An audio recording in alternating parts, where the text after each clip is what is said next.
Hello again. So here we are at chapter 10, and this chapter is discussing psychosocial development in middle childhood. Just to refresh our memories, middle childhood constitutes the ages of 7 to 11. One of the most important milestones in the middle childhood in terms of social development has to do with our self-concept. And there have been a lot of ideas on how children and people develop their sense of self, who they are, what separates them from other people, what makes them unique snowflakes, their strengths and weaknesses compared to others. And so some of those ideas have come from famous psychologists like William James. And William James believed that the self develops throughout the years as a child is exposed to different experiences and people. They start to kind of figure out who they are. Another psychologist by the name of Susan Harter believed that the self is really based on cognitive and social factors. So unlike William James thinking that most of our self is dependent on social interactions, Harter believed that what we can understand and comprehend intellectually also affects our self-concept. And then finally we have Erik Erikson, who believed that the self is based on feelings of competence and a sense of achievement or failure. And so Erik Erikson seems to be one of the leading psychologists in this field, so we're going to look more deeply into his idea of how we develop self-concept. But first, let's get a good working definition of self-concept. So a self-concept is the image of oneself that develops from interactions with important, significant people in one's life. So significant people could be parents, co-workers, relationship partners, siblings, friends. And part of self-concept is comparing your old self with your current self and then kind of imagining what you want your future self to look like. And in doing that, we almost create what Erikson described as a real self and an ideal self. So the real self is our perceptions of our actual characteristics, traits, abilities, skills, intellect, personality traits. And the ideal self is the perception of who we wish we were, who we want to be, who we'd like to be, who we think we should be. And so Erikson said that the real self and the ideal self are often at a mismatch for people. They don't always line up perfectly. And so this mismatch can create anxiety. In fact, the further these two, the real self and the ideal self, are apart from each other, the more anxiety we will have. It also can create a distorted view of who we really are or an unattainable ideal self because of this mismatch. So in other words, the mismatch can have us not be able to really be self-aware and see our strengths and weaknesses so well. And the mismatch can also cause us to have unrealistic expectations of how we should be. Maybe we have this unrealistic expectation that we should be good at everything that we do, for example. Let's watch a short clip on the developing self-concept in middle childhood. Children show changes in their self-concepts with age. Preschool children like Todd and Christopher are likely to describe themselves in terms of physical characteristics, possessions, and behaviors. I play in the dirt and I put cement and I make a building. My room has dinosaurs in it. The dinosaur room. Mine is a dinosaur room, and my mom's is a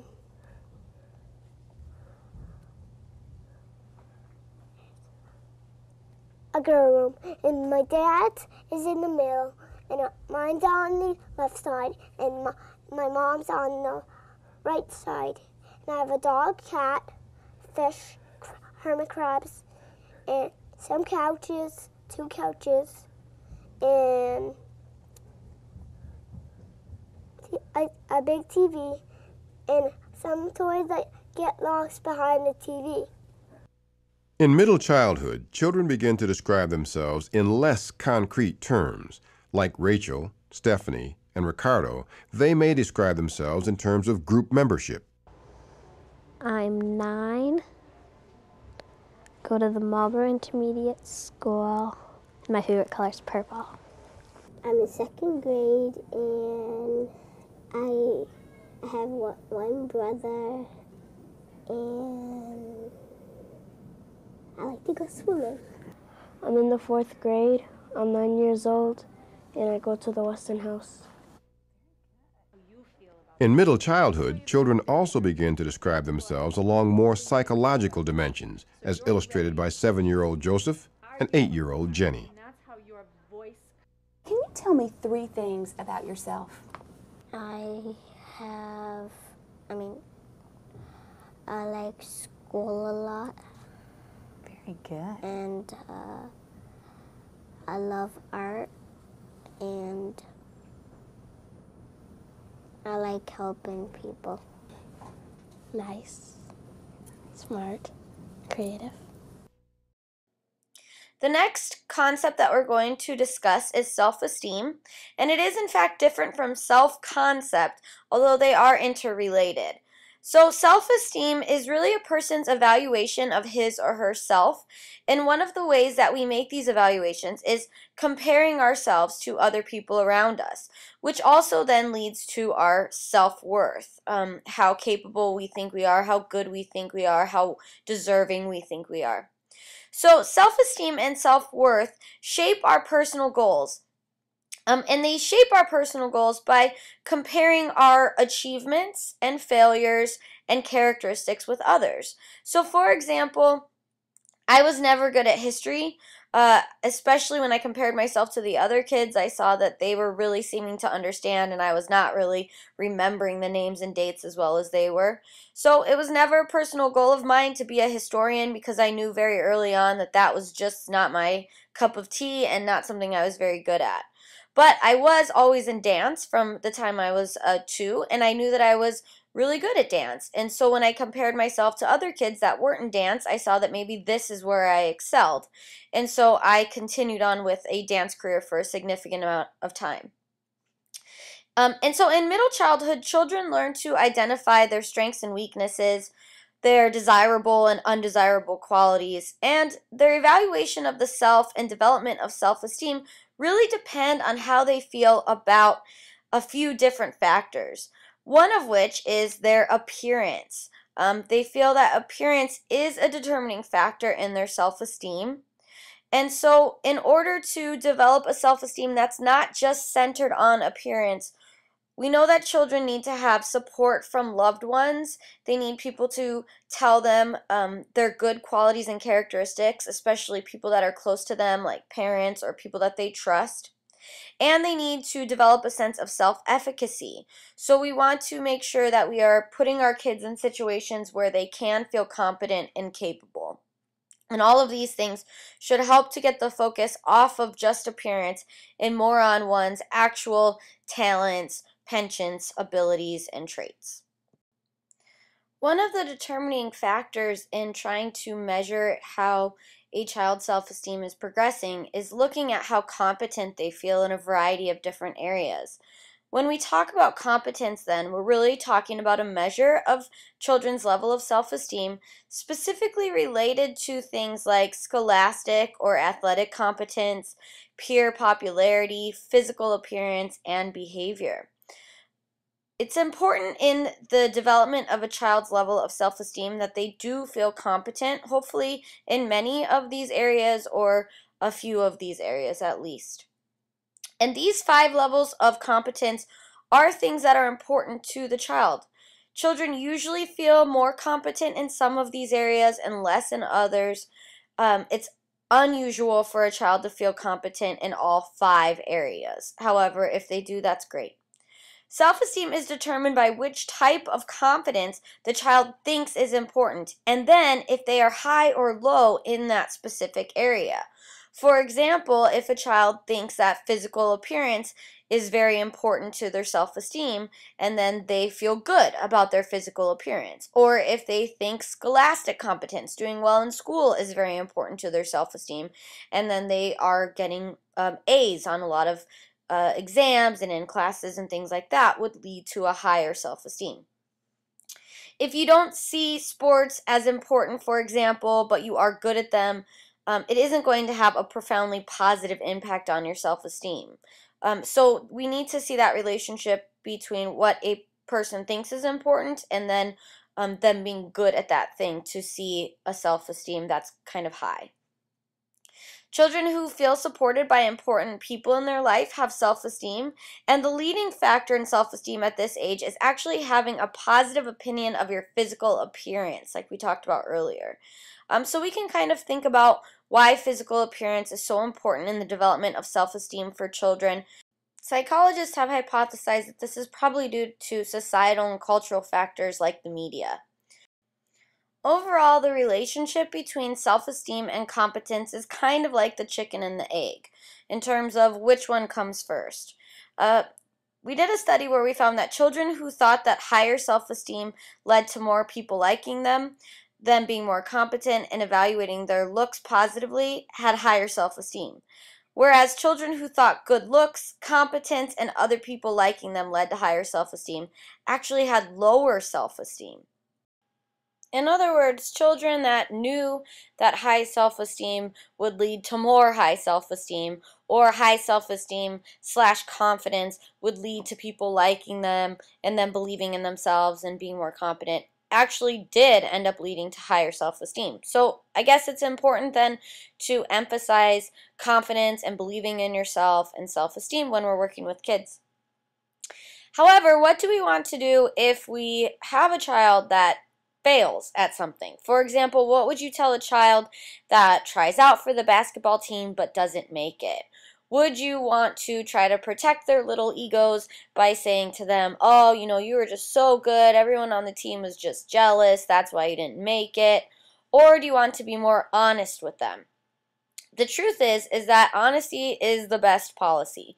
What we find in research is that when parents lie to children about their evaluations of them, for example, saying, oh, the tryouts were rigged, you were the best, but it was already predetermined who was going to make the team. These type of lies the children can sense, and they then start to lose trust in their parents, and this then affects their self-esteem because they don't really have a good sense of who they are and can't really evaluate themselves well, since the evaluations they've been getting are not trustworthy. So something that we might want to say instead to that child is, you know, I'm really proud of you for trying so hard. You worked really hard. You were brave. You went out there. It's courageous to try out for something, and it's not a big deal. Now you know what you have to work on for next year to make the team. So we're just going to practice more and then try again next year. The next concept we're going to take a look at is the ability to self-regulate. Self-regulation is about using self-control appropriately in the right way in certain circumstances. And so self-control is really self-restraint exercised over impulses, emotions, and desires. Things like mastering fear, controlling eating, being able to keep your temper in check. When we make a conscious effort to regulate emotion, cognition, behavior, physiology, and the environment in response to specific events or circumstances, we are in fact self-regulating. One of the things that students often find interesting is that research shows that just controlling your physical reactions to emotions, when you're angry, taking a deep breath, and kind of getting yourself out of that fight or flight mode, can reduce or even get rid of that unwanted emotion. So this would be self-regulating, for example, breathing through anger, being able to control yourself so you don't lash out. But developing self-regulation does depend on a child's age and their maturity, their temperament, and their experiences. Role models, for example, if they grow up in a house with very impulsive or emotionally reactive parents, then they're not going to learn to self-regulate in those areas. Impulsivity is something that's studied heavily in child development because we find that children who have a lack of impulse control tend to do worse than children that have good self-control over their impulses. So impulsivity is a child's lack of ability to delay gratification. For people to have successful relationships, they have to have self-regulation. They have to know when to speak, know how to say things, know how to act, be aware if they are saying something that's hurting someone's feelings, and then regulate to make a change in their tone of voice or facial expression so they're no longer hurting that person's feelings. Because we can't just say whatever we want. One thing that we know in psychology is that our brain has a filter that inhibits us from saying socially unacceptable things to people, or at least is supposed to, because what we say to other people affects us, and it affects our survival, our adaptation in a Darwinistic type of way. If we were to tell our boss how we really feel about them and not use this filter, we could potentially get fired and then not have money coming in and then not being able to feed ourselves, etc. So it's very important to learn impulse control, and it's really something that we should learn during middle childhood. To not develop impulse control and the ability to self-regulate indicates immaturity and can affect our relationships well into adulthood if we never master it. We also find that people who are less impulsive and more reflective, kind of take a beat before they do something, think before they act, tend to have higher levels of achievement, both scholastic achievement, career achievement, and then, of course, a product of this is financial achievement. They tend to have greater emotional maturity and are more popular. And so the way that we discovered these results is through a very popular experiment called the marshmallow test. So let's go ahead and take a look at the marshmallow test.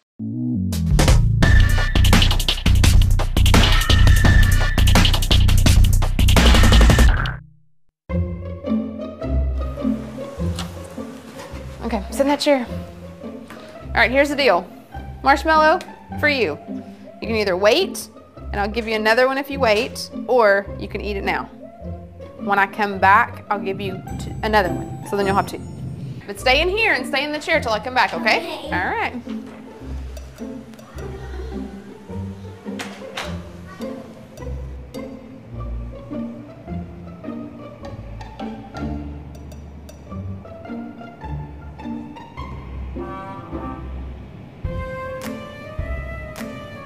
I'm gonna go do something and then I'll come back. It smells yummy. It smells really good.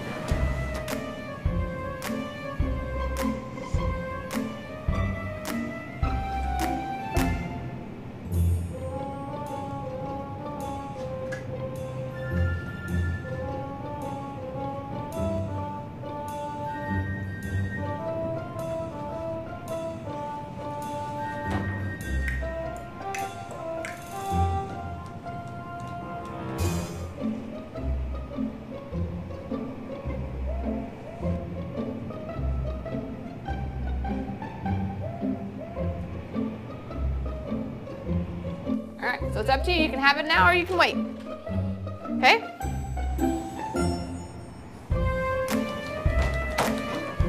I'll be back. Stay in the chair, okay? Okay.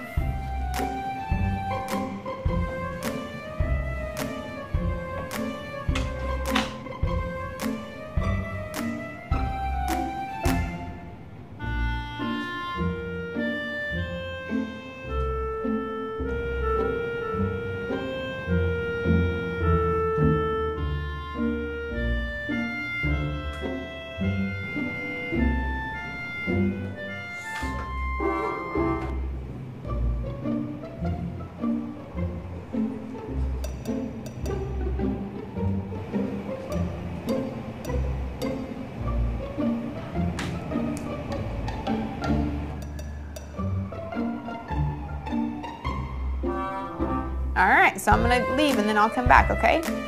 So you can either eat it right now or you can wait. Either way, okay? Okay.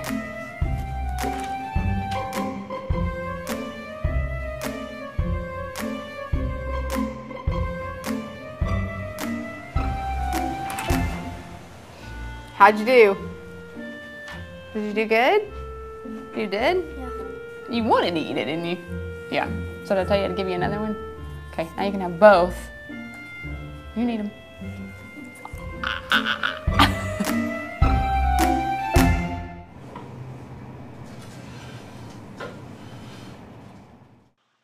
So the kids in that study were actually part of a longitudinal study, so they were continued to be investigated throughout their life, and that's how we got those results about financial, career, educational success, popularity, relationship success, things like that. Specifically, in adolescence, the children who ate the marshmallow had more psychological problems. They had lower self-esteem. They were more irritable and aggressive. They had a hard time handling frustration.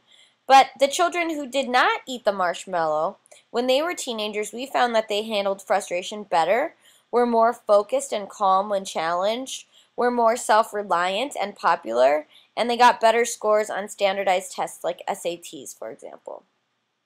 So when we look at what makes kids more impulsive and not really having a great control or mastery of their emotions, one of the things that research shows us is that they suffer from what's called poor social information processing. They think that people are being mean to them when they aren't, people are giving them dirty looks when they aren't, and so this causes them to respond to those people in a negative way.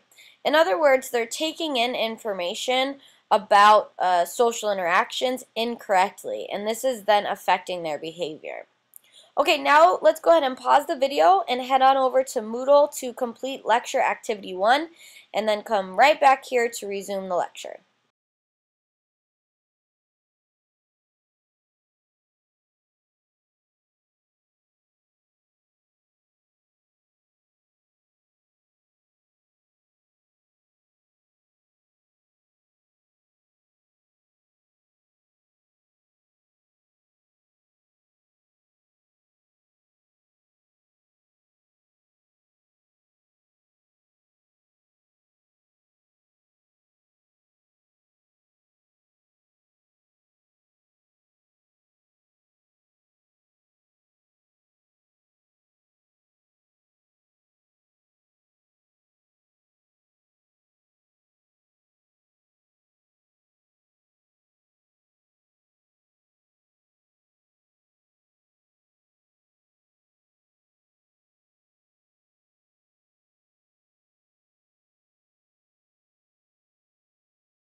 Let's take a look at how peers and friends can affect our social development in middle childhood.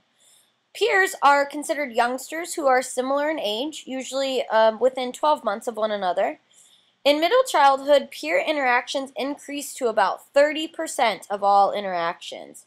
Our peer groups get larger and adult-to-child ratios decrease, giving the child more independence in their interactions because they don't have that adult kind of hovering over them, watching what they're doing. And so they might start to have some freedom when engaging in emails or at school, interacting with their peers. We see that in this age, aggression changes to become more verbal and begins to include personal attacks, saying things like "you're stupid" or "you're ugly," specifically attacking someone's character or traits. We know that in this age, being accepted versus rejected is a big concern, and one of the things that happens is gossip.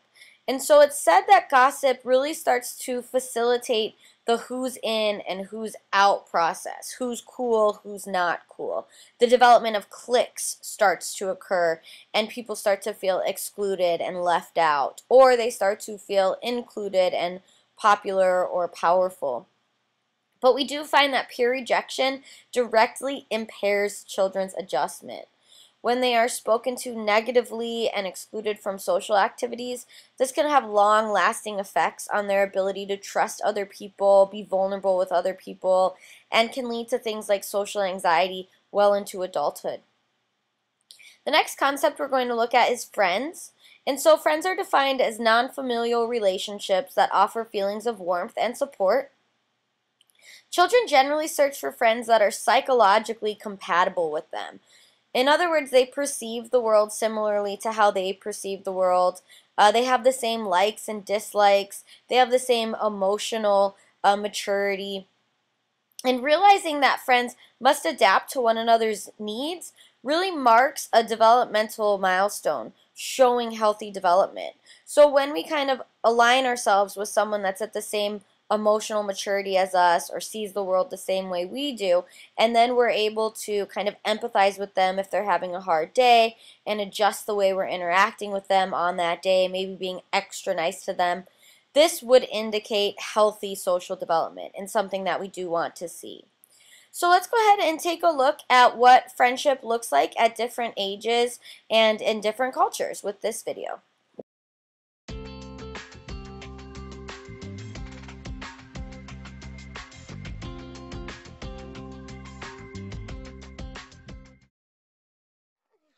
During middle childhood, friendships in most cultures become increasingly important as children experience more socialization at school with children their own age. Friendships at this age continue to be based on selective association, of which gender is a big factor, and they also are based increasingly on trust.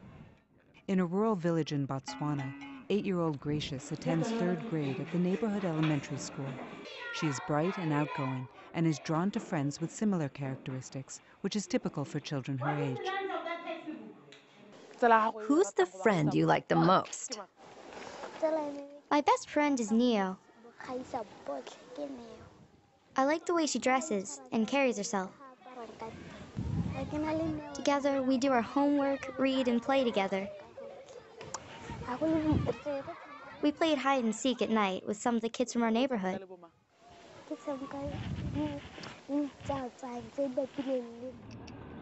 In rural Mexico, many children in this Mayan village do not attend elementary school because they are needed at home to work alongside their parents. 9-year-old Perla attends the 3rd grade and particularly enjoys the social environment of school. Do you have friends, Perla? Yes. I see them at school.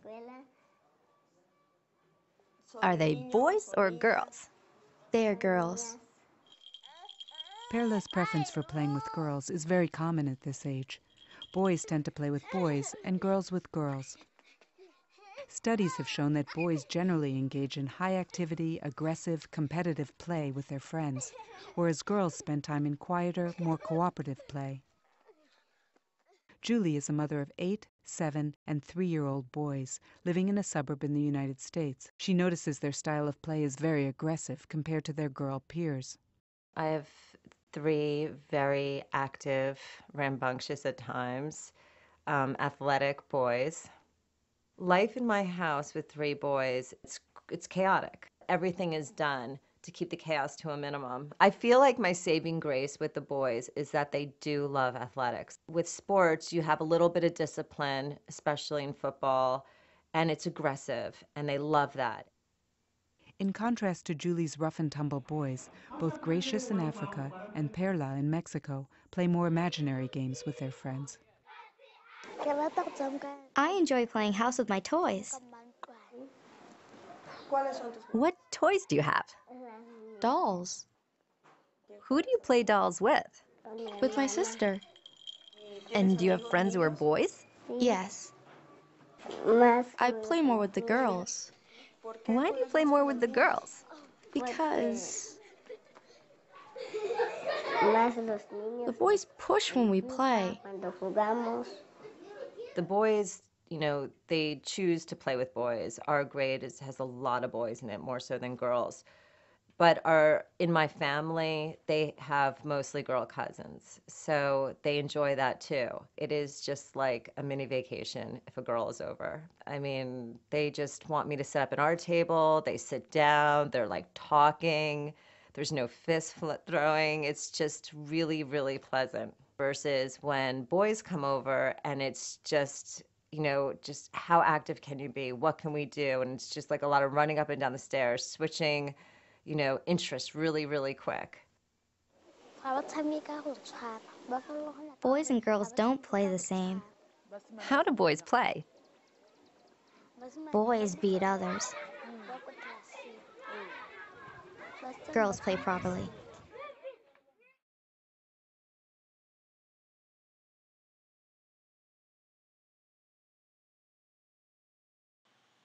Unfortunately, another thing that we see start to emerge during middle childhood is bullying. So bullies are defined as cruel, bossy people who have aggressive reaction patterns and generally considerable physical strength. but physical strength is certainly not a requirement. Generally, we see bullying start around grades 6 through 10, and we have found through research that more than 1 in 3 children were either a bully themselves or were the victim of bullying. Usually, people are bullied about the way they look or the way they talk. Those are the 2 most common things people are bullied about.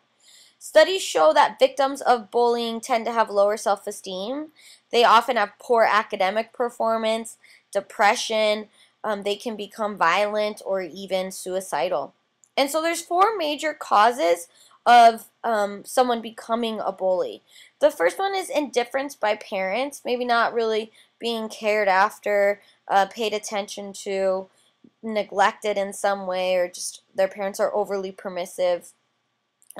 For example, one of the permissive behaviors we see in parents of bullies is that they're permissive of aggressive behavior. They might say to their kid that, if someone makes you mad, hit them. Or when they do observe their child hitting, they don't scold or punish them in any way or try to reshape that behavior. We often find that bullies come from parents who spank. And then finally, we see that generally bullies have a natural temperament that's more aggressive. So let's go ahead and watch a video on bullying and people's reactions and responses to witnessing someone being bullied. Here we go. 3, 2, now. Yeah? Go, go, go. Okay. Yo, get over here. Get over here. Get in. Quiet. Get on the floor. Get on the floor. You want me to hurt you again? You want me to sock you in the face? Huh? Where's my paper? I don't have it. Where's my paper? Huh? Where's my paper? Just let me go. Huh? Just let me go. Where's my paper? I'm sorry. Sir? How you doing? How come you didn't help out? So I feel like a big issue in today's generation is bullying. But why does bullying continue, and why doesn't anybody put a stop to it? So I thought, let's put a crime and let it happen right in front of people's faces and see what they would do. Because of course, change starts with the people, right? Yes, it does. Let's go. Stop running away from me, yo. I'm gonna get you regardless, okay? I know where you live. What do you want? I want my paper, all right? By tonight. I want my paper by tonight or you're gonna get socked in the face. Do you hear me? Let me go. Do you hear me? You want me to sock you right now? Do you want me to sock you right now? I will. Just let me Stop. Get over here. Please. Get over here. Why didn't you do my paper? I'm sorry. Why didn't you do my paper? Stop. Stop. Just let me You want me go. to hit you? No, I'm sorry. What are you looking at? Please. You want me to hit you right now? You want me to sock you in the face? Sorry, Huh? just let me go. You want me to do what I did to you? Let me go. You want me to do what I did to you last time? No. Why didn't you do my paper? I'm sorry. Just let me go. Don't make a scene. Don't make a scene. Let me go. Do you want me to choke you out? No. I want my paper by tomorrow at midnight. Sorry, Stop. please. Stop. I'm Stop. sorry. Stop. I'm sorry. I want my paper by tomorrow, okay? It hurt. What are you doing? Huh? Recording you. What are you gonna do? Put it on World Star? Yeah, sure. Why? You bullying the guy. Huh? You bullying the guy. Why does that have to do with you? Because I'm on campus, I can't see anyone being like maltreated inappropriately. You trying to get away, huh? You trying to get away? Huh? But what did I tell you? What did I tell you would happen next time? What did I tell you would happen next time, huh? What are you doing? Oh, sir. There's a camera right there. We're seeing what would happen in a bullying real life situation, and you did a great job right now, sir. You run away from me? No. You trying to run away from me? You want me to beat you up like I did last time, huh? Where's my paper? Where's my paper? My financial aid relies on you. You want me to sock you in the face right now? You want me to sock you in the face, really? You want me to do that again, huh? You want me to do what I did last time? Wait, stop. What are you doing? Who are you? Do you know him? I don't know, but I'm checking my email like that. This is none of your business. Sit out of I don't know it. who you are either, but can you leave him alone? No, get out of my face. No, you get out of my face. You're hurting this poor guy. I don't even know who the you are. Get away from me. I think you should leave. I think you should go. I don't know you, but I think you should go. When your girlfriend isn't here, I'm coming back for you. I'm sorry. Huh? I'm sorry. Huh? Let me You go. want me to hurt you again? No. Huh? No. You want me to? No. Huh? You want me to punch you right now? Huh? What would you do? No. God. Sorry. Stop it. So you're really not gonna help me with my paper? No. You're not gonna help me with my paper? Just let me huh? go. No. Huh? I'm sorry. You remember what happened last time? Please. Remember what happened last time? Stop. Huh? Stop. No. Why? I don't want. Are you gonna help me? No. Just let me go. Hey, everybody looking right now. There's a camera right there, and you guys just walked away from a guy getting brutally beat, and you guys did nothing to help him. To stop bullying in America, it would be really sincere and kind of you guys to try to do something to stop something like that at hand, instead of just walking away and acting like blind victims to something that's going on. I'm done with this video, yo. This is a joke.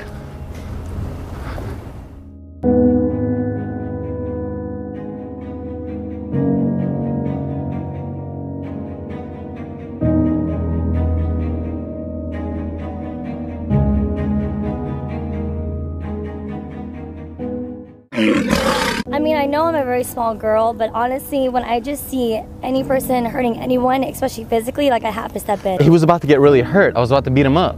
I'm sorry, but I don't think that's my business since I don't really want to get in any trouble, so I'm so sorry about that. What? What's going on here? What is it to you? What is it to me? Yeah. Someone's beating up somebody else in my university? That's not something to me. Is it your problem? Yes, it is. Can I tell you something? We just wanted to see what would happen in this kind of predicaments. The camera's right there. Please don't kill me because you're scaring me right now. How did that make you feel? Horrible. Yeah? Horrible. How come you didn't want to jump in and try anything? I was about to if you continued. Yeah? Yeah. Huh? I'm sorry. I'm sorry. Just let me go. Excuse me? Excuse me? Can I tell you guys something real quick? Turn it back to me. Turn it back to me. Why bullying occurs in America? Because people like that don't stop it when they see it happen right in front of their eyes. That was the weirdest response ever. Can I talk to you? No. Did you catch it all?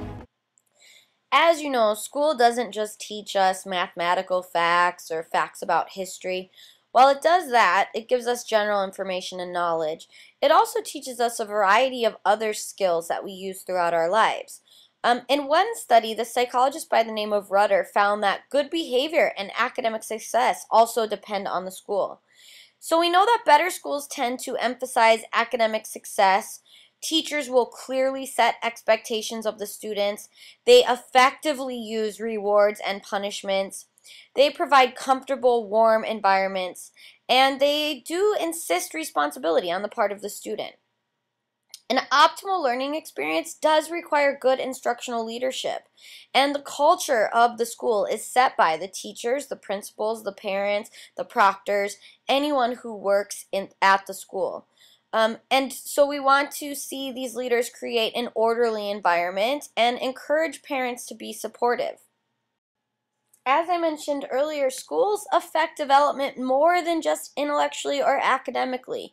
At school, children learn how to get along with others, they learn how to work with diverse groups of peers, and they are allowed and enabled to assess their self-concept through competition by comparing themselves with others to determine their level of competence at those factors we had discussed earlier.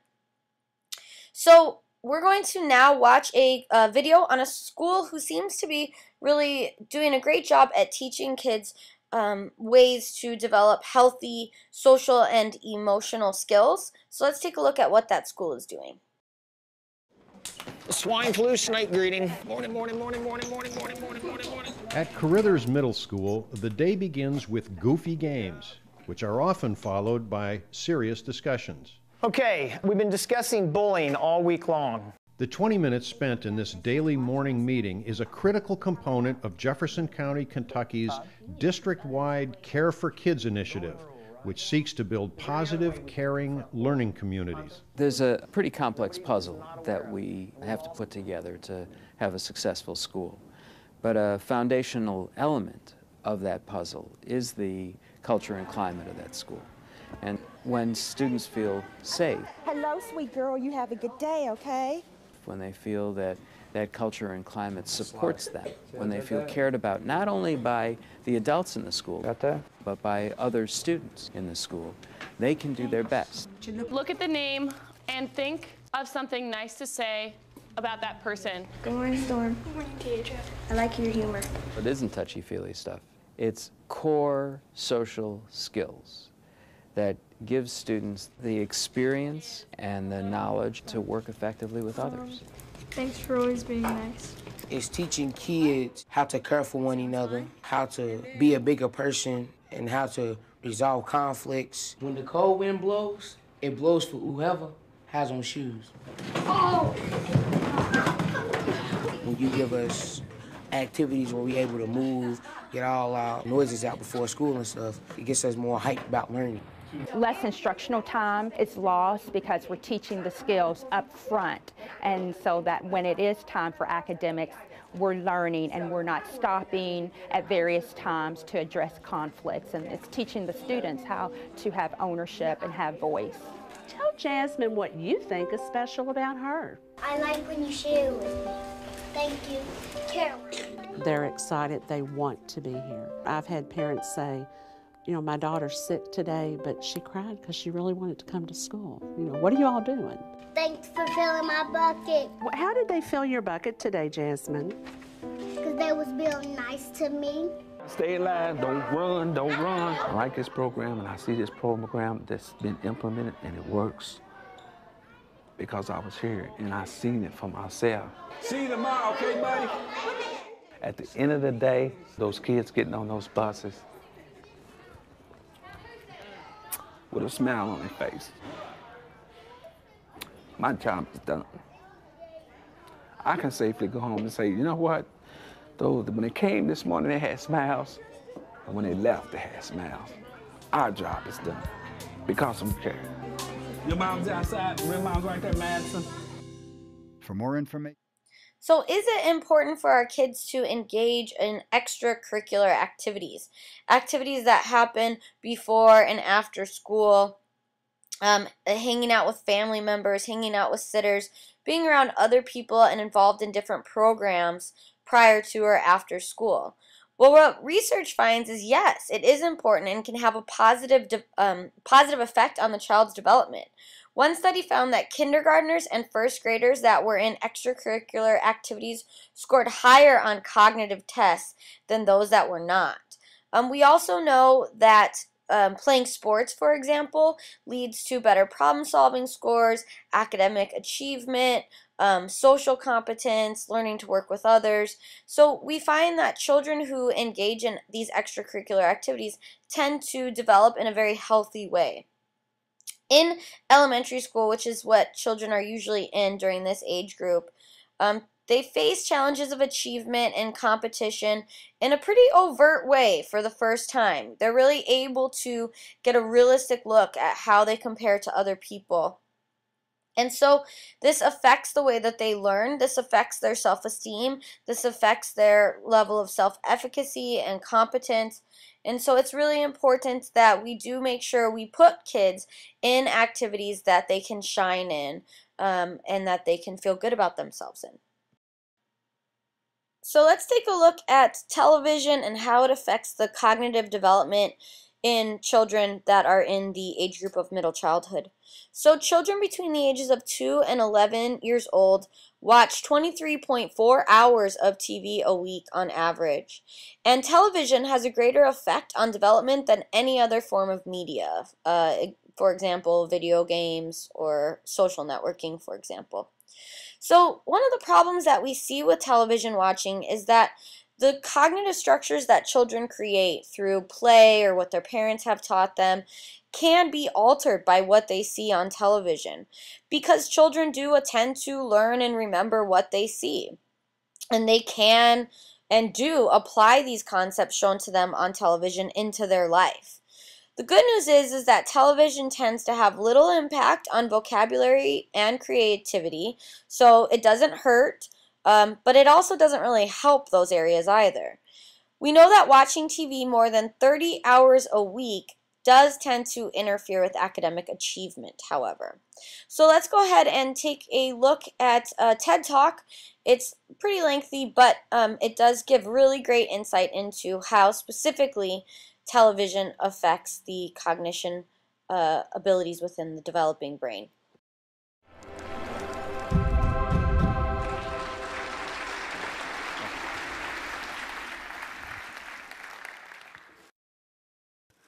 I am a pediatrician, a researcher, and a parent, and I became those things in that order. And the reason the sequencing is important is because even though I was a doctor who took care of children for a while, and I was a researcher who studied ways to keep them healthy, it wasn't until I became a parent that I got interested in, some might even say obsessed with, early learning.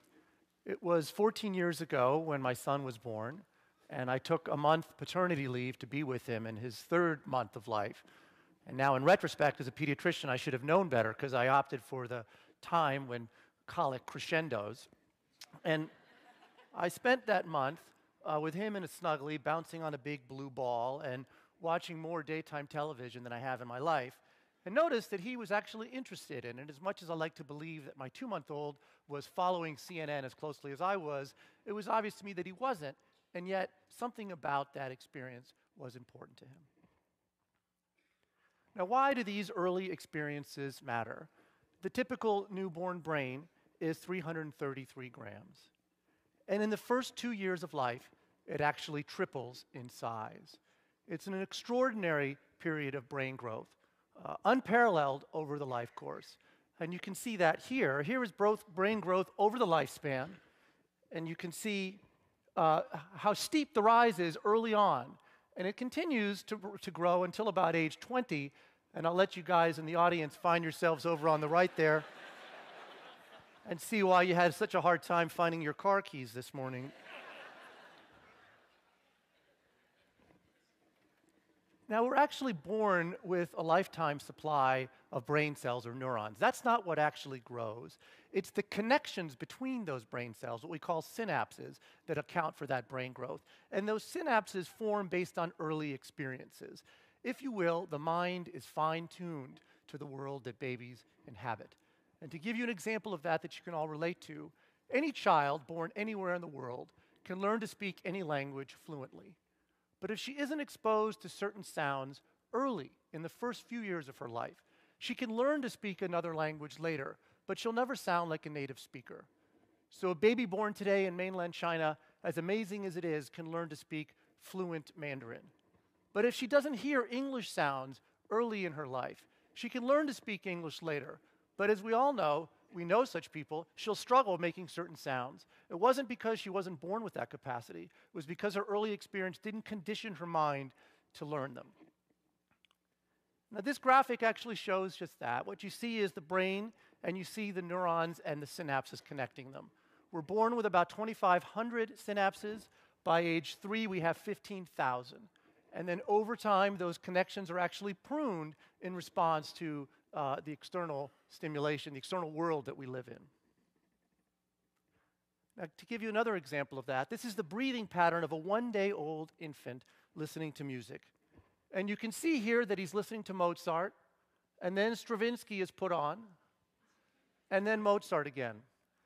Now, I show you this not to present some kind of an infantile critique of classical music, but and those of you in the audience who are classic music aficionados might have a hypothesis about why Stravinsky did this to his breathing pattern.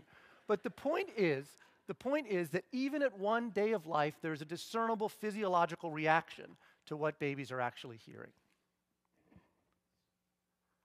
Now, we know from decades of research that too little stimulation early on is bad for brain development. I show you here 2 PET scans. Now, PET scans are measures of brain function. The brighter colors show more brain activity. And on the left is a PET scan of a normal kindergartner. And on the right is a PET scan of a child who was raised in a horribly neglected environment. This is actually a PET scan from a child who was raised in a Romanian orphanage and was profoundly neglected early in life. And you'll notice that there are areas of his brain that show no activity at all. It didn't develop as a result of too little stimulation. Now, this is a horrific example of too little stimulation and the untoward consequences of it. But the question we've had in our lab for some time is, what about too much? Is it actually possible to overstimulate the developing brain, or more appropriately, to inappropriately stimulate the developing brain in ways that are actually not beneficial but harmful? And this is important because we're technologizing childhood today in a way that's unprecedented. In 1970, the average age at which children began to watch television regularly was 4 years, like this cute little girl here. And today, based on research that we've done, it's 4 months. It's not just how early they watch, but how much they watch. The typical child before the age of 5 is watching about 4.5 hours of TV a day. That represents as much as 40% of their waking hours. Which brings us to Baby Einstein. Now, many of you probably have not seen Baby Einstein, but I will show you a random 20-second clip from Baby Einstein Day on the Farm, and here it is.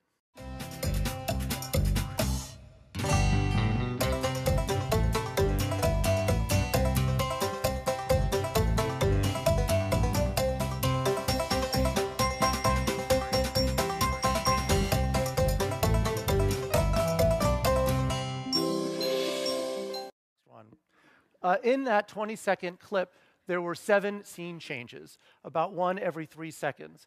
It's about the most exhausting day on the farm since John Steinbeck's Grapes of Wrath. And of course, it's nothing like being on a real farm, right? Adults watching this find it discombobulating because your mind is trying to make a coherent narrative out of this, and there is no coherent narrative. It jumps all over the place. But babies aren't trying to make a coherent narrative out of it. They're not capable of doing that. It's all of that screen change, all of that stimulation that's keeping them actually engaged in the screen. So we've had for a while what we call the overstimulation hypothesis, which is that prolonged exposure to this rapid image change during this critical window of brain development would precondition the mind to expect high levels of input, and that would lead to inattention in later life. So you watch enough Baby Einstein Day on the Farm as a baby, and when you go to a farm as a school-age child, it's boring. It's too slow. How come there's no sheep suddenly popping into my face? How come there's no marionette going back and forth? Why do I have to walk from here to there? That's the general idea, that you're conditioning the mind to that reality, which doesn't actually exist. And we tested this some years ago, and what we found was that the more television children watched before age 3, the more likely they were to actually have attentional problems at school age. Specifically, for each hour that they watched before the age of 3, their chances of having attentional problems was increased by about 10%. So a child who watched 2 hours of TV a day before the age of 3 would be 20% more likely to have attention problems compared to a child who watched none. Now, what else did we find? We found that the more cognitive stimulation children received, and we measured cognitive stimulation in terms of how often parents read to their child, how often they took them to the museum, how often they sang to them, we found that cognitive stimulation reduced the chances of attentional problems later in life. In fact, each hour of cognitive stimulation reduced them by about 30%. So if you will, these are two sides of the same coin. There's certain things that we can do early on in our children's lives that enhance their ability to pay attention, and certain things that we can do early on that actually impede them. Now, if our hypothesis was right, that it's based on the pacing of the programs, and you might imagine that what children watch actually is important. And so content would be key. And I'll give you 2 examples of content to illustrate that point. The first is the Powerpuff Girls movie, the right mix of sugar and spice for a satisfying rush. I don't know how many of you have seen that, but here's a scene from that.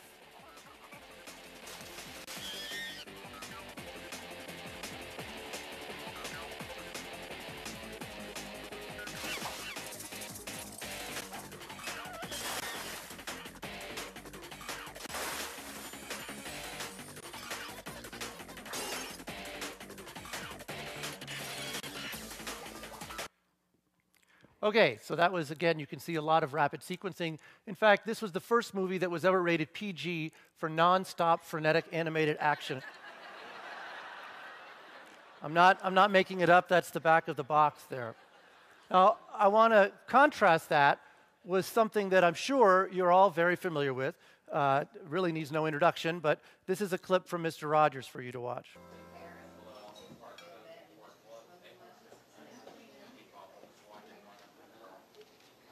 Hi, Odd. Oh, hi, How are you? Fred. I'm fine. How are you? Good, thanks. I brought my television neighbor to see what a restaurant was like. Oh, I'm so glad. Can I show you a table? Certainly. I'm awfully busy today. One of the waitresses is ill. I see. So I'm sort of doing double duty. How about this? This is fine. Thank you Grand. very much. Sit down and I'll be right back. All right. Now, when you come to a restaurant, usually somebody shows you what table you're supposed to sit at. And one of the first things you do is to put your napkin either on your lap or up here.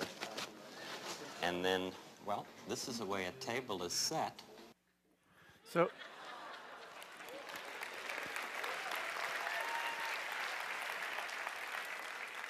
Fred Rogers invented reality TV. He's not credited with it. Actually, it's not reality, right? It's even slower paced than reality.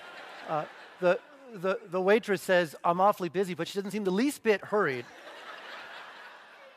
So you can see that there are very, very real differences in pacing. And when we followed up our study with a subsequent experiment to look at what children actually watch, what you see is that educational programs like Mr. Rogers pose no increased risk of attentional problems. Entertainment programs like the Powerpuff Girls movie increase the chances by about 60%. And violent programming, which I didn't show you, increases it even by more than 100%. And violent programs are typically even more rapidly sequenced. Now, in the last year, we've been building actually a mouse model of television viewing in my lab. And you are now watching mouse TV here. The sounds are from the Cartoon Network, and the lights are basically photorhythmically generated by those sounds. This is what it looks like. These are the TV lounges here that the mice live in. And they have speakers above and lights around them. And what we do is we start about 10 days of life, and these mice watch TV 6 hours a day for 42 days. It's basically their entire childhood spent in front of a television, which is not uncommon these days for some children even. And then 10 days later, we actually assess their behavior in a few ways I want to show with you. The first test we do measures their activity and risk-taking. Now, we do what's called the open field test. Now, mice have two kind of competing instincts. You'll see them here. One is to avoid being in the middle of anything, because, of course, mice have very few friends, and being in the middle of this open field is risky. But, of course, they have a competing instinct to forage for food. So at some point, they do need to go into the middle and explore their environment. Now, we put these mice in here and test them, and we exploit the fact that it's a white mouse on a black background. And with a computer above, we can actually track their movement. And you can see on the left is sort of a normal mouse spending most of its time around the perimeter. But look at the one on the right. Notice how much time it spends in the middle, but also notice just how much general activity this mouse is actually exhibiting. So this is both a hyperactive and a risk-taking mouse. And when we look at our overstimulated compared to our control mice, we find that the overstimulated mice spend more time in the center, and they enter the center more than the regular mice do. The next test we do is what's called the novel object recognition, and this tests short-term memory and learning. We put a mouse in a box with two objects, and the mouse will explore both of them, get to know them, if you will. And then we take the mouse out, and an hour later we replace one object with a novel object. And we see how much time the mouse spends on each object. Now, the mouse that is learning, that has good short-term memory, will spend more time on the novel object. And you can see that here, as opposed to the one on the right, which is spending the same amount of time with both objects. And what did we find? Well, we found that our control mice, our normal mice, spent 75% of their time with a novel object. But look at what our TV viewing, our overstimulated mice did. They spent the exact same amount of time. It was as if they couldn't distinguish the two objects or they didn't care. But one way or another, they were not learning. They were not acting like normal mice. Now, I want to talk a little bit about a study we did with children. It's a building block study. It was a randomized trial here in a low-income clinic in Seattle. We took 200 children who were 18 to 24 months of age, and we gave half of them blocks at the beginning of the study and half of them blocks at the end. And their parents got what we call blocktivities monthly. These were ways to play with your children with blocks. Sort the blocks, stack the blocks, count the blocks. Really simple things that come naturally to a lot of parents, but what a lot of low-income parents don't do with their children regularly. And here's what happened. The children who got the blocks, 59% of them played with them on a typical day, as opposed to 13% who didn't get the blocks initially. They played for about 20 minutes a day, about 1.5 episodes a day, and about 65% of the time was with their parent. And then 6 months later, we assessed their language. And see on the right here that the kids who got the blocks late scored in the 42nd percentile, which is below average, but unfortunately not uncommon in low-income populations in Seattle and, for that matter, around the world. And the kids who got the blocks, they actually scored at 56th percentile. Significantly better and slightly above average. So promoting that kind of interactive play actually promoted language development in these young children. So I want to conclude by impressing on you that early childhood is very important for children and for mice, and it's critical to their development. And we need more real-time play today and less fast-paced media, particularly for young children. It's vitally important that we have that, because if we change the beginning of the story, we change the whole story. Thank you very, very much.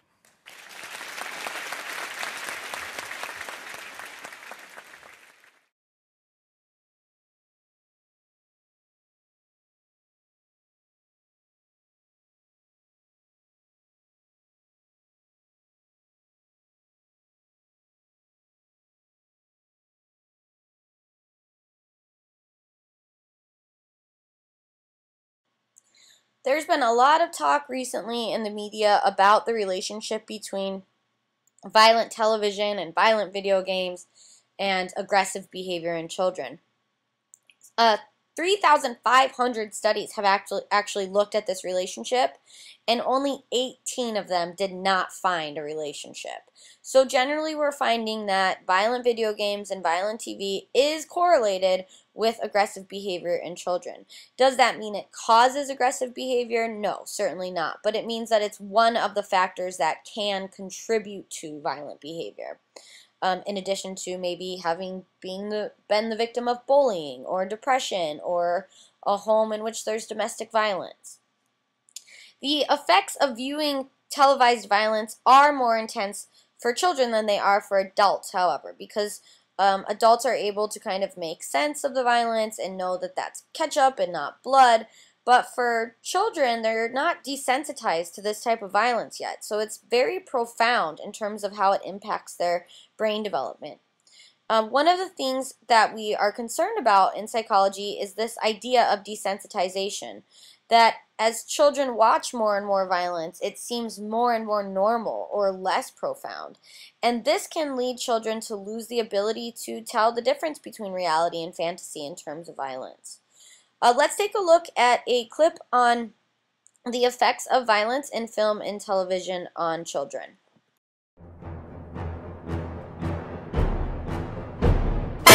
It seems today that all you see is violence in movies and sex on TV.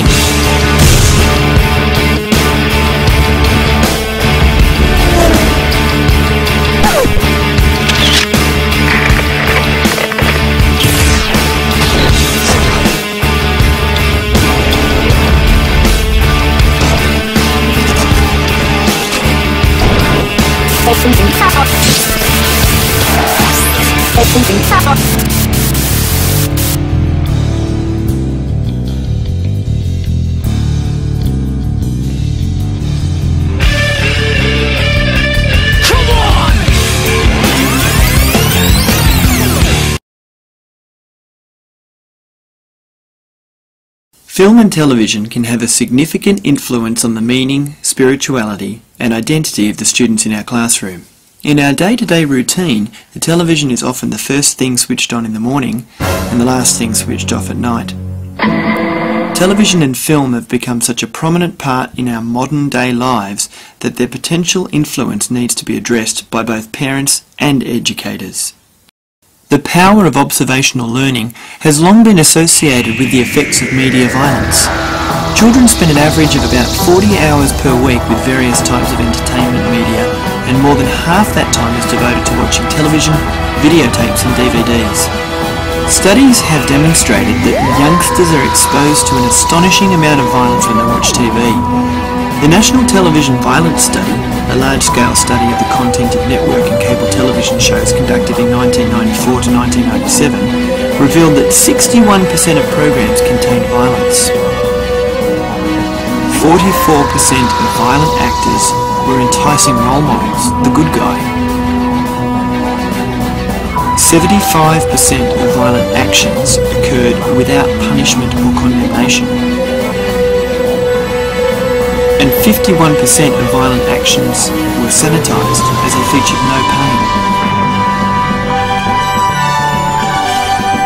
It's been estimated that the typical child has vicariously witnessed 8,000 murders and 100,000 other acts of violence on TV by the time he or she finishes grade school. Story and narrative are important in the development of children.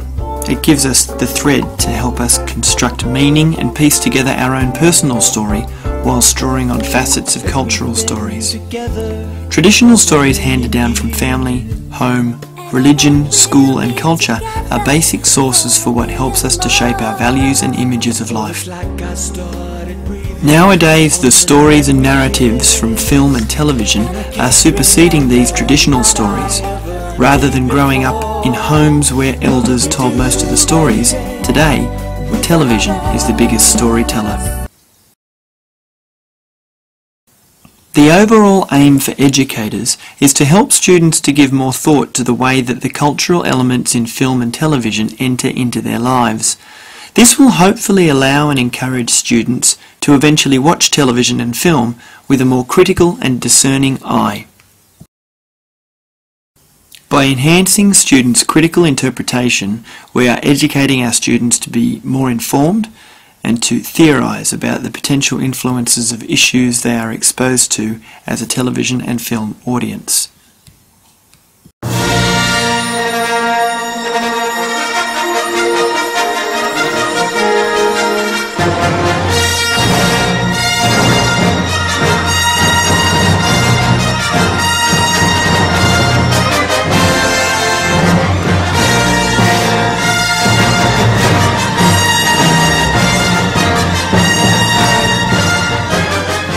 Hundreds of experimental studies of the short-term effects of media violence consistently demonstrate that an exposure to TV and movie violence increases the likelihood of physical aggression, verbal aggression, aggressive thoughts and aggressive emotions in children and adults. In short, these studies show that the more violence children watch on TV, the more aggressive the children tend to be at home and at school.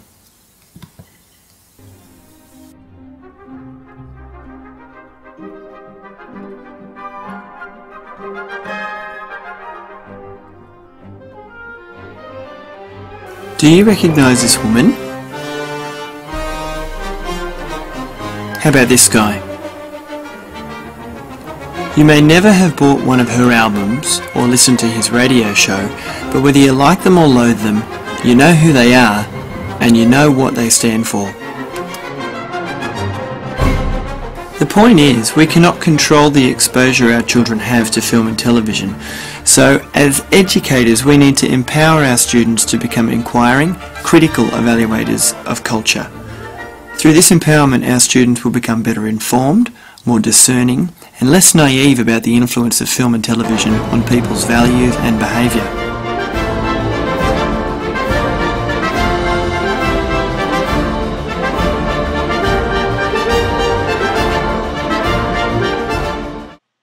Okay, let's take a look at stress and the effect that it has on children.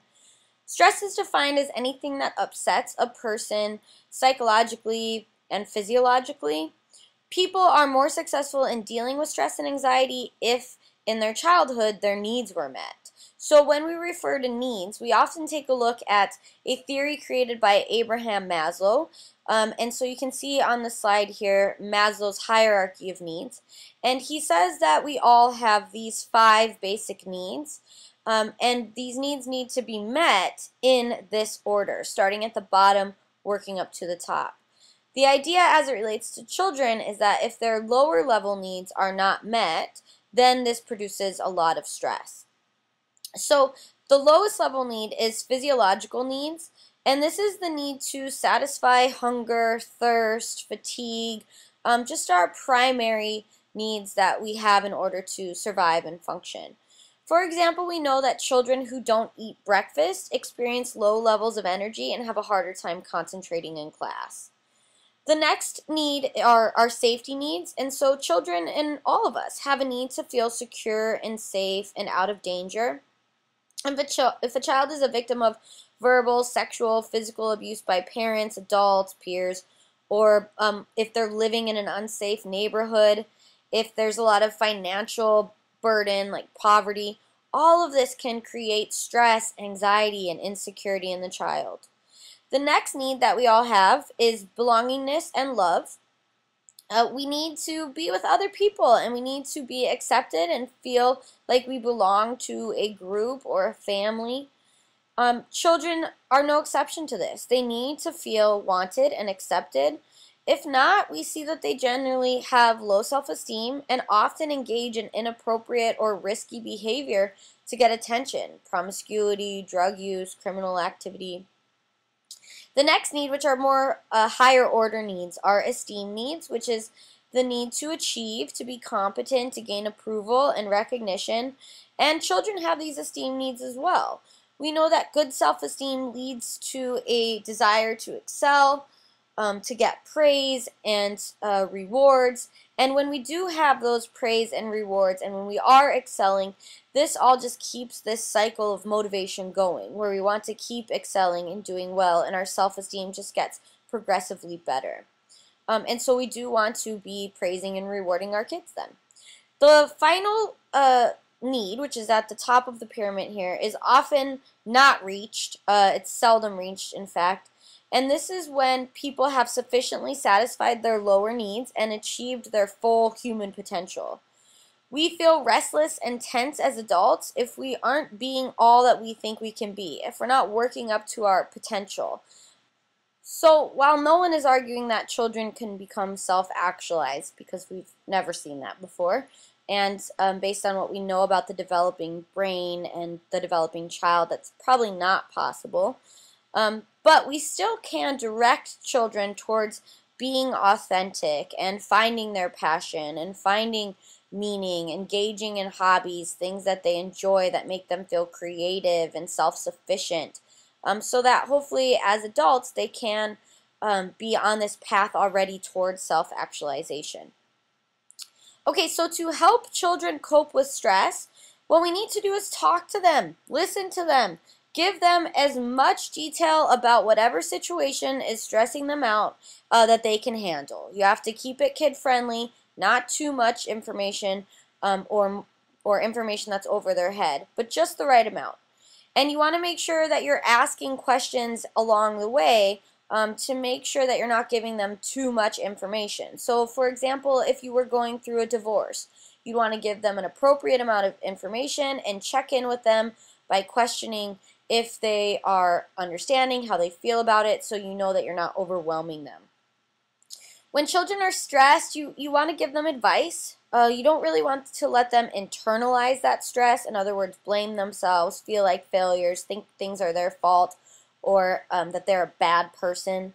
You want to encourage them to express themselves while providing your undivided attention. You can't be texting while the child is pouring their heart out to you, obviously.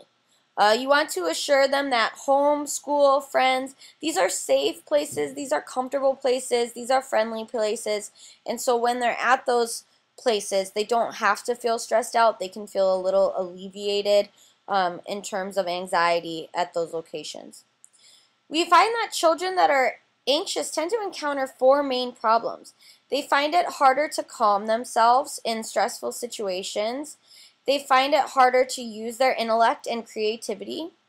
Children that are anxious become discouraged and have feelings of helplessness, and they have a hard time accepting their success.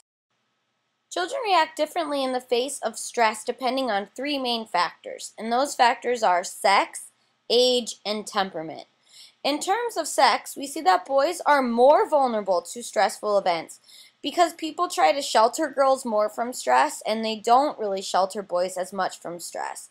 They tend to be less sympathetic to the signs of emotional distress in boys than they are to the signs of emotional distress in girls. In terms of age, under 6 months, children can't recognize stress. Between 2 and 6, they tend to blame themselves for all the stress because of that egocentrism we talked about earlier. And between the ages of 7 and 11, they begin to be exposed to more stressors as they become more independent. But they are able to handle it better than early childhood generally. And then the last factor that affects how children react to stress is temperament. So the manner in which the child interacts with the environment affects their level of stress. For example, if their temperament is more impulsive versus more reflective, they're going to have more stress. Okay, I'd like you to pause the video here and head on over to Moodle to complete lecture activity 2, and when you're finished with that, resume the lecture at this point. In 2004, there were a reported 152,250 confirmed victims of child abuse. But it's said that child abuse is much more rampant than that. It's just that many victims do not report any child abuse. So what is child abuse? Of course, physical marks constitute child abuse, but there is really no universal, legal, or scientific definition because there are many forms. But the definition that our textbook uses is the infliction of injury to a child, commonly including physical, sexual abuse, emotional abuse, and neglect. Abused children are more than 4 times more likely to develop personality disorders like sociopathy, narcissism, borderline personality disorder by the time they are in early adulthood. So let's take a look at these different types of abuse. The first type is physical abuse, which is non-accidental physical injury to a child. Sexual abuse, any sexual activity between a child and adult, either by force or consent, because a child does not have a brain that is developed enough to consent to any sexual activity. So there really is no such thing as child consent. Many abused children have been abused more than once, and often by the same abuser. Most sexual abusers of children are male, and 1/3 of the victims know their attacker. Many children blame themselves for the attack or feel distressed about finding the actual touching physically arousing. I remember listening to Oprah one time, who was the victim of molestation herself, talking about how horribly guilty she felt because her body was responding naturally as it should when it's being sexually aroused, and the sexual part of the molestation to her felt pleasurable because the body is wired to feel pleasure when the genitals are aroused. However, emotionally and psychologically, it was terrorizing and traumatic. But this kind of cognitive dissonance or inconsistency between what her body and mind were telling her made her feel very guilty, responsible for the sexual abuse. And that's something that we see a lot of victims struggle with. But in no way is it their fault, or do they need to feel guilty if their genitals are responding as they are wired to do. There's really nothing that you can do to prevent that from occurring. And then emotional maltreatment is, or emotional abuse, is ridiculing, directed hostility, verbal put-downs, for example, telling someone they're worthless, name-calling, intentional confusion, saying things like you don't make sense. And then the last type of abuse is neglect, and this is just a lack of care. Not providing food, not providing clothing, not providing what the child needs to thrive.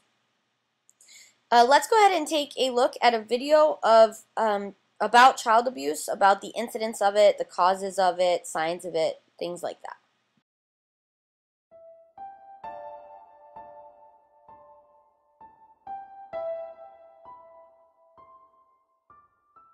Having lost my mom at age 8, I was immediately put in a foster home where I was being forced to eat dog food to live.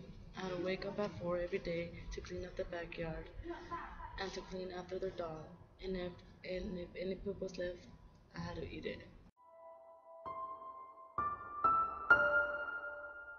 I remember growing up in a house full of hatred. My parents fought all the time, and when my mom left for work, that's when I would enter a world of hell.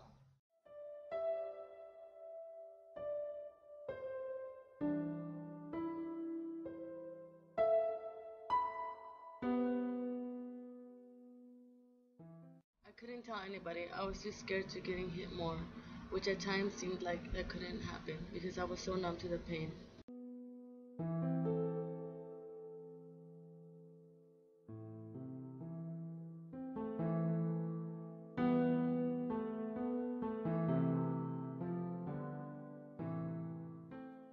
Was a drug addict and a very angry man. He was in charge of watching over me, and when I say in charge, I mean in charge.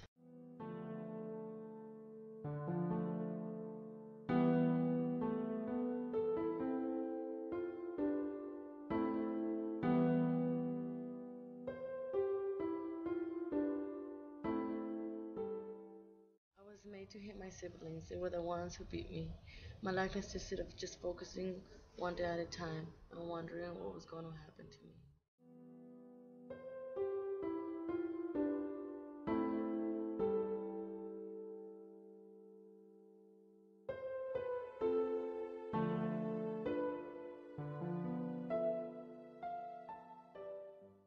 They say don't cry over spilt milk. Well, my dad would beat me over spilt milk. He threw a rag on the floor, called me a piece of shit, and proceeded to make me clean the floor.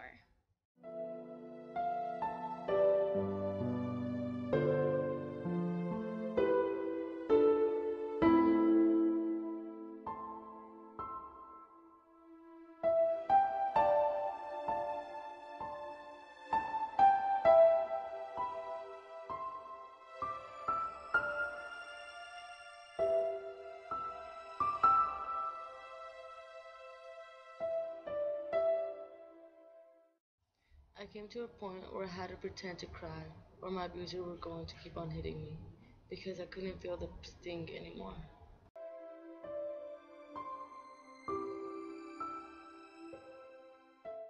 He pushed and shoved me until the point I refused to do it. He then proceeded to grab me by the neck and choke me, putting me against the wall and slapping me.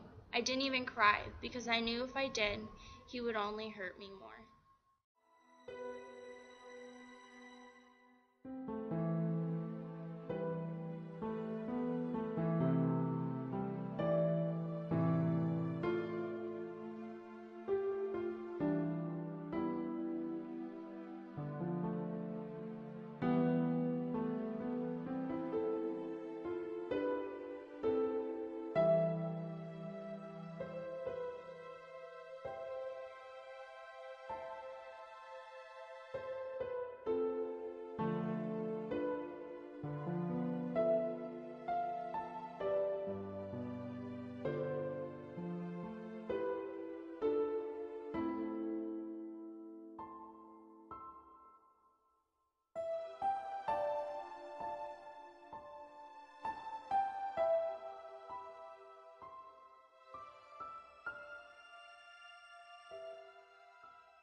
Let's take a look at the characteristics of abusive parents. The number one characteristic is that the parents are victims of abuse in childhood themselves. Also, we find that abusive parents tend to be loners. They don't have any other friends generally. A refusal to recognize the seriousness of the child's condition. Another characteristic that we see often with abusive parents is that they resist diagnostic studies. They won't take their child to the doctor, for example. They often believe in harsh punishment. They set unreasonable expectations of the child, like the child should never cry or spill, for example. Abusive parents often lack control, are immature, and are dependent on other adults, family members, friends, sometimes even the child that they're abusing. Finally, abusive parents often feel personally incompetent in some avenue of their life, at work, in relationships, or even as parents. Okay, this concludes Chapter 10. Head on over to Moodle to complete the journal and forum assignments, and then we shall see you here for the next chapter. Have a good day.